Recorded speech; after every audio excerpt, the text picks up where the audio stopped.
थोड़ा डूबूंगा मगर मैं फिर तैर जाऊंगा, ऐ ज़िंदगी तू देख मैं फिर जीत जाऊंगा।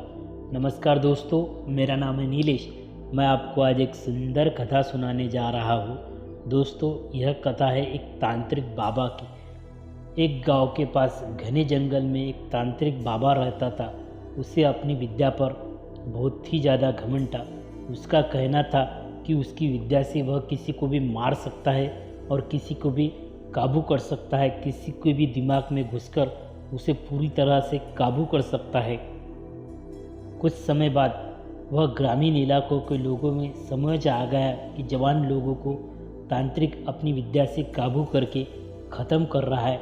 इस बात से परेशान होकर सभी ग्रामीणों ने मिलकर यह चर्चा की कि यह सब मिलकर उस तांत्रिक को मार देंगे।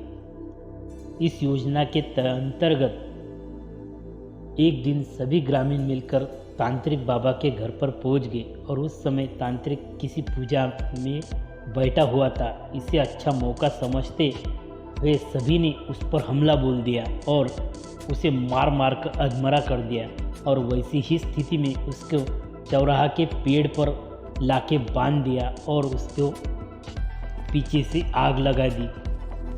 इस कारण वह आग में झुलसकर मर गया और उसकी शक्ति से पूरा गांव आज़ाद हो गया। करीबन 4-5 साल तक सभी लोग अपने अपने घरों में खुशी से रह रहे थे, पर घटना तो होनी ही थी। एक दिन 4 लड़के अपने ही शहर से घूमने जा रहे थे, तभी बीच में उन्हें वह गांव पड़ा। रात बहुत हो चुकी थी, इसीलिए उन्होंने थोड़ा वक्त यही गुजार लेने का फैसला किया। चारों लड़के जंगल में ही रुक जाते हैं। जंगल में थोड़ी देर घूमने के बाद वे आगे बढ़ते हैं और बढ़ते बढ़ते जहाँ वो तांत्रिक रहता था वहाँ पहुँच जाते थे। पूरे घर में मकड़ी के जाले लगे हुए थे और सामने के चौराहा पर एक ही पेड़ था जो जला हुआ था। उन लड़कों में से एक लड़का यह सब देख रहा था और वो पेड़ के पास बैठ गया। जैसे ही वो पेड़ के पास गया वैसे ही बाबा की आत्मा उसमें घुस गई और वो लड़का जोर जोर से चिल्लाकर कहने लगा और अलग ही आवाज़ में कहने लगा कि मैं सबसे बदला लूँगा, मैं सबसे बदला लूँगा, पूरे गांव को मैं जलाकर राख कर दूँगा, मैं सबसे बदला लूँगा। अपने दोस्त की यह विचित्र आवाज़ और विचित्र बर्ताव देख अन्य 3 लड़के बहुत ही ज़्यादा डर गए और डर के मारे वो भागते भागते गांव के मुखिया के पास पहुंच गए। सुबह होते होते वह गांव के मुखिया से मुलाकात की और सारा किस्सा उनको सुना डाला।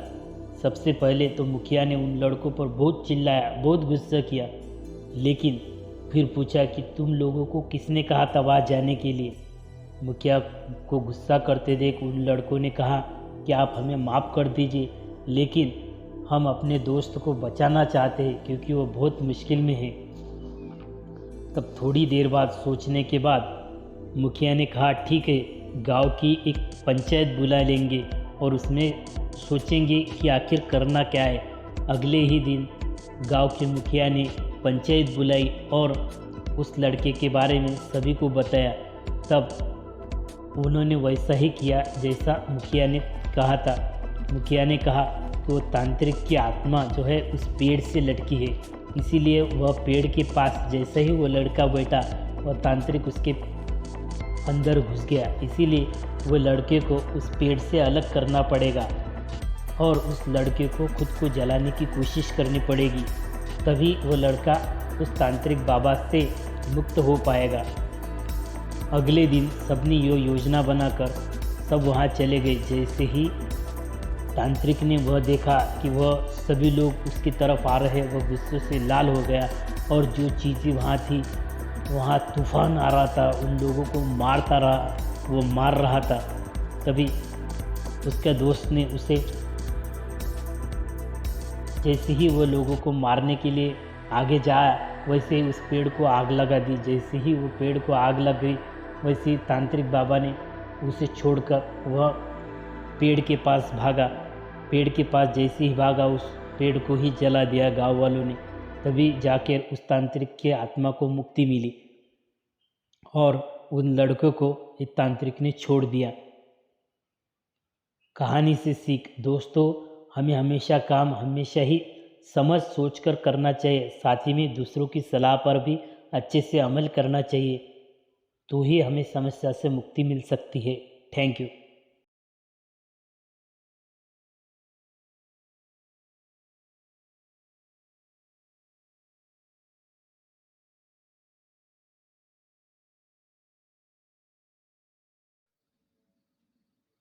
हमारी यह कथा आपको अच्छी लगे तो हमारे चैनल को लाइक कीजिए, शेयर कीजिए और बेल आइकन दबाकर सब्सक्राइब कीजिए, ताकि हमारी जो भी आने वाली वीडियोज़ है